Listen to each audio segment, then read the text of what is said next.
Assalamualaikum warahmatullahi wabarakatuh.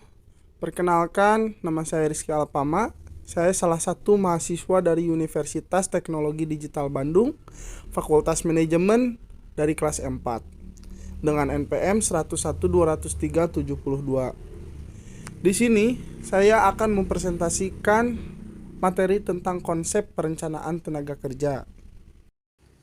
Pembahasan perencanaan tenaga kerja. Yang ke-1 ada hakikat dan makna. Yang kedua, faktor-faktor yang mempengaruhi.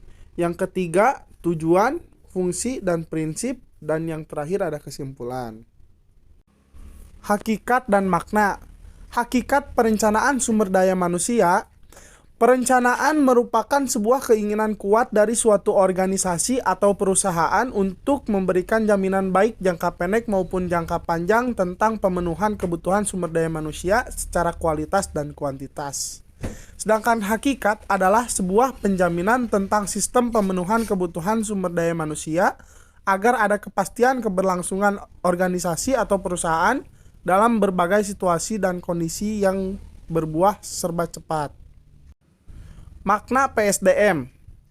Menurut Erweni Mondi 2008-108, merumuskan perencanaan sumber daya manusia adalah proses sistematis untuk mencocokkan pasokan karyawan internal dan eksternal dengan lowongan-lowongan pekerjaan yang diperkirakan muncul dalam organisasi sepanjang periode waktu tertentu.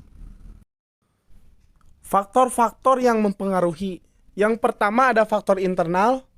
Faktor yang ada di dalam lingkungan organisasi atau perusahaan itu sendiri antara lain rencana strategik atau Renstra. Renstra merupakan acuan utama bagi sebuah organisasi atau perusahaan dalam menjalankan aktivitas atau bisnisnya.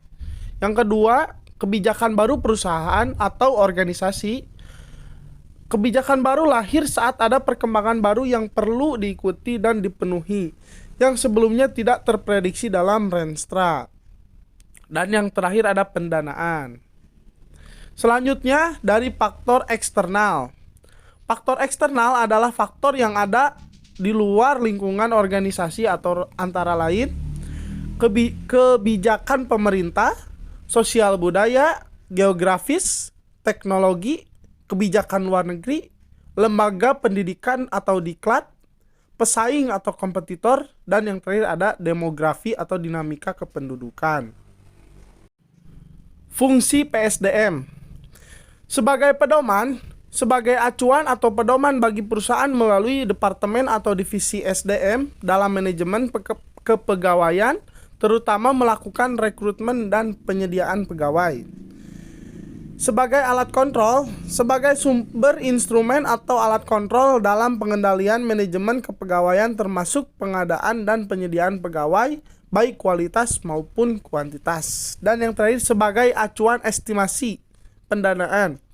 Sebagai acuan dalam membuat estimasi kebutuhan pendanaan dan fasilitas lain yang terkait dalam kurun waktu tertentu sesuai dengan kebijakan organisasi atau perusahaan. Prinsip perencanaan sumber daya manusia. Yang pertama, sistematis dan logis. Mengikuti langkah dan tata aturan yang lazim dipakai, disusun berdasarkan data dan informasi yang valid dan masuk akal, tidak dikira-kira atau direkayasa tanpa data. Yang kedua, ada komprehensif. Harus mencakup berbagai hal yang berkaitan agar cakupannya luas dan menyeluruh. Yang ketiga, futuristik. Untuk antisipasi masa depan dengan mempertimbangkan masa lalu dan masa kini. Yang keempat, dinamis. Perencanaan sumber daya manusia harus memiliki ketentuan yang tinggi agar mudah beradaptasi dalam penyesuaian dengan perubahan dan tuntutan perusahaan. Dan yang terakhir ada efektif dan efisien.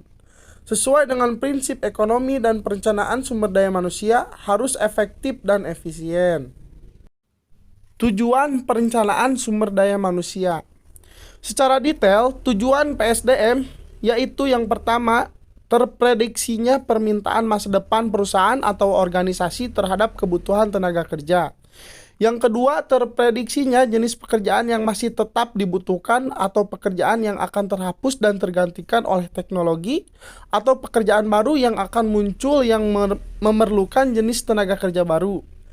Yang ketiga, diperoleh kepastian pasokan atau supply tenaga kerja untuk jangka pendek dan jangka panjang secara berkelanjutan. Yang keempat, terprediksinya kondisi tenaga kerja yang tersedia, yang telah diluluskan atau akan dihasilkan oleh lembaga penghasilnya, baik menyangkut kualitas maupun kuantitasnya, termasuk spesifikasinya. Dan yang terakhir, diperoleh estimasi kebutuhan dana dan fasilitas lain yang diperlukan agar pegawai mencapai tingkat produktivitas yang optimal. Jadi, kesimpulannya, perencanaan sumber daya manusia merupakan suatu kebutuhan pokok dalam setiap organisasi atau perusahaan dan ditangani oleh suatu unit khusus yang dipimpin oleh orang yang memiliki keahlian di bidangnya.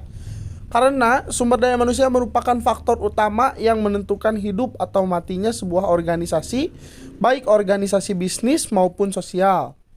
Oleh karena itu, jika sebuah organisasi atau perusahaan mengharapkan terus eksis dan berkembang mengalami kemajuan dan perbaikan secara berkelanjutan, harus memiliki kepedulian yang tinggi terhadap kebutuhan sumber daya manusia melalui sebuah perencanaan yang komprehensif dan sistematis serta dinamis. Sekian pembahasan materi dari saya. Semoga bermanfaat, khususnya untuk saya pribadi, umumnya untuk teman-teman semua yang menyaksikan dan mendengarkan. Mohon maaf apabila ada kesalahan dan kekurangannya. Wassalamualaikum warahmatullahi wabarakatuh.